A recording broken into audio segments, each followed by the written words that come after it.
শাহরিয়ার সকাল থেকেই সড়কে অবরোধ এবং পরিবহন ধর্মঘট চলছে।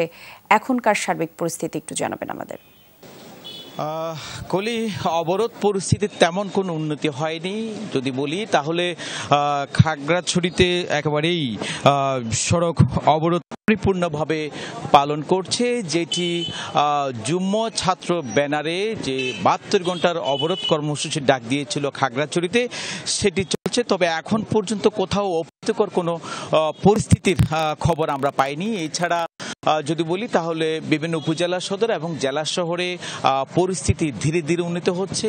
সর্বাধুনিক প্রযুক্তি ও সেরা মানের উপাদানে তৈরি আরএফএল চেয়ার, ক্ষমতার নয় সমতার চেয়ার।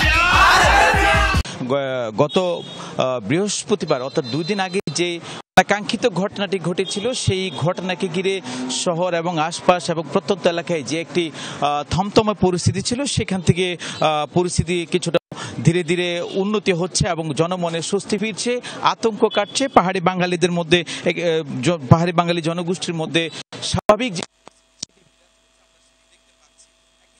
প্রশাসনের পক্ষ থেকেও সর্বোচ্চ চেষ্টা চালানো হচ্ছে বলে সেটা আমরা দেখেছি এবং তারা তৎপর রয়েছে বিভিন্ন শ্রেণীর মানুষের সাথে, সর্বোচ্চ শ্রেণীর মানুষের সাথে সেটি নিয়ে তারা কাজ করছেন। নতুন করে যাতে কোনো সহিংসতার ঘটনা না ঘটে সেদিকেই তারা লক্ষ্য নিয়ে কাজ করে যাচ্ছেন, সেটি আমরা দেখতে পাচ্ছি প্রশাসনের পক্ষ থেকে। এছাড়া অবরোধে অপ্রীতিকর পরিস্থিতি এড়াতে আইন শৃঙ্খলা বাহিনীর তৎপরতাও আমরা সেটি দেখতে পেয়েছি। একটু বলে রাখি যে গত বুধবার রাতে জেলা শহরের নিউজিল্যান্ড পাড়ায় মোটর সাইকেল চুরির অভিযোগে মামুন নামে এক যুবক গণপিটুনিতে নিহত হন। সেই ঘটনার জের ধরেই পরের দিন বৃহস্পতিবার দীঘিনালায় সাধারণ শিক্ষার্থীর ব্যানারে একটি মামুন হত্যার প্রতিবাদে, মামুনকে হত্যা করা হয়েছে এমন প্রতিবাদে তারা একটি বিক্ষোভ মিছিল বের করতে। বুঝতে পারছি, ধন্যবাদ আমাদের সঙ্গে যুক্ত হবার জন্য।